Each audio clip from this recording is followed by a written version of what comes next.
We're often taught that art speaks a universal language. We look at a piece, and we instinctively feel we understand it. We assume its emotion is obvious, its meaning clear. But that assumption is, quite frankly, a lie. The true challenge of reading visual arts isn't about looking harder. It's about acknowledging the invisible cultural lens that always shapes our perception. What if the very color of purity in your culture is the color of death somewhere else? To truly read art, we have to start by decoding its most basic elements. Let's begin simply. The color white. In much of the Western world, we interpret white as purity, innocence, or joy, the quintessential color of a wedding dress. Yet, in many Asian cultures, particularly in China and India, that identical color signifies grief and death.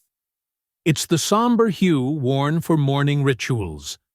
And for the Pueblo people of the American Southwest, white is deeply tied to the north direction, the winter season, and the profound wisdom of old age.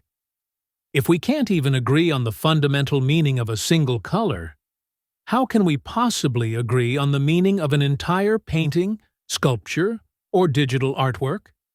This brings us to a pervasive barrier: the gaze. For centuries, the narrative of global art was told almost exclusively through a Western perspective. This dominant lens often misread, exoticized, or overtly simplified entire cultures. The viewer wasn't truly reading the art as intended. They were projecting their own biases onto it. The profound challenge for us today is to learn to read past the surface. We must actively seek out the context of the creator, their history, their religion, their local culture, to understand what the dominant perspective may have erased. That conscious act of stepping outside our own familiar lens, that is the deepest form of visual literacy. This isn't merely an art history problem, it's a vital empathy challenge for our society.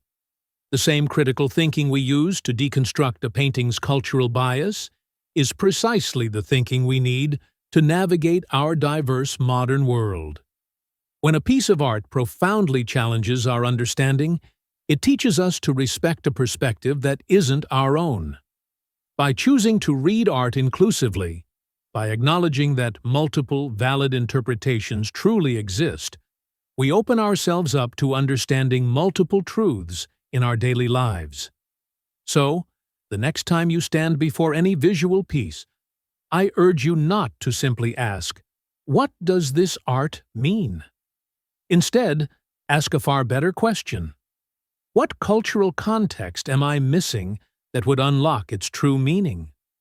Because the biggest challenge in truly reading visual arts isn't seeing what is there.